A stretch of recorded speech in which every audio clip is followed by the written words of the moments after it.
Assalamualaikum warahmatullahi wabarakatuh, sahabat pembelajar. Apa kabarnya hari ini? Alhamdulillah, tetap semangat dan terus belajar. Saya Lulus Diansi hari ini akan mereview materi kurikulum dasar Bimba AIWO. Pertanyaan pertama, apa saja dasar hukum dalam menerapkan metode Bimba? Dasar hukum dalam menerapkan metode Bimba ada dua. Yang pertama, hak anak, dan yang kedua adalah teori belajar dalam psikologi pendidikan. Hak anak berdasarkan konvensi PBB ada 10 hak anak. Di antaranya sejalan dengan Bimba, yaitu hak bermain dan hak mendapat pendidikan. Begitupun dalam Undang-Undang Republik Indonesia Nomor 23 Tahun 2002 tentang Pelindungan Anak juga sejalan dengan 7 nilai dasar Bimba yang terdapat pada ayat kedua yang berbunyi bahwa setiap anak adalah anugerah dari Tuhan Yang Maha Kuasa yang diamanahkan kepada orang dewasa. Selain pada ayat kedua, juga terdapat pada ayat kelima di 7 nilai dasar Bimba yang berbunyi bahwa bimbingan minat belajar anak Bimba merupakan hak anak sekaligus kewajiban orang dewasa. Hak anak menjadi dasar hukum dalam menerapkan metode Bimba karena fitrah anak terlahir sebagai pembelajar. Sedangkan untuk menjadi pembelajar harus menumbuhkan minat belajar dan cara digunakan adalah bimbingan. Apa itu bimbingan? Bimbingan adalah proses belajar yang menyenangkan untuk anak.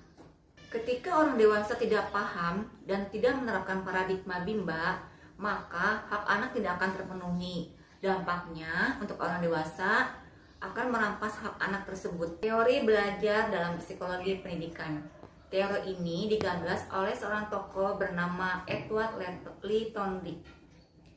Di dalam teori ini ada 3 dasar hukum belajar, yaitu the law of effect, artinya hukum sebab akibat, the law of exercise, yaitu hukum latihan, dan yang terakhir adalah the law of readiness atau hukum kesiapan. Pertanyaan kedua, apa saja metode Bimba? Jelaskan. Metode Bimba ada 3 metode utama dan 1 metode penunjang.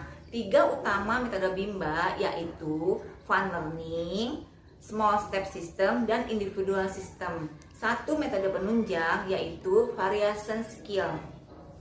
Fun learning adalah proses belajar yang menyenangkan bagi anak. Tujuannya menumbuhkan minat belajar anak secara intrinsik. Proses pendidikan harus berbasis cinta dan kasih sayang agar setiap anak dapat merasakan bahagia dalam proses belajarnya sehingga anak menjadi senang belajar. Small step system adalah proses belajar yang dilakukan secara bertahap. Tujuannya agar proses belajar yang menyenangkan dapat tercipta sehingga semua anak bahagia dan senang dapat menikmati kegiatannya. Individual system adalah proses belajar yang berpusat pada anak sebagai subjek belajar. Tujuannya agar proses belajar dapat dilakukan secara bertahap, karena tidak mungkin bertahap jika proses belajarnya dilakukan secara klasikal. Variation skill. Variation skill adalah kemampuan yang harus dimiliki motivator dalam memvariasikan antara aspek belajar dengan kegiatan belajar yang meliputi kemampuan afektif, kemampuan kognitif, dan kemampuan psikomotorik.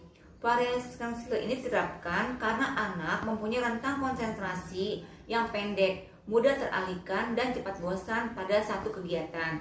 Tujuan variation skill ini agar anak tidak merasa bosan, semakin tertarik, bersemangat, dan antusias dalam kegiatan bermain sambil belajar. Cukup sekian review materi kurikulum dasar Bimba AIWO dari saya.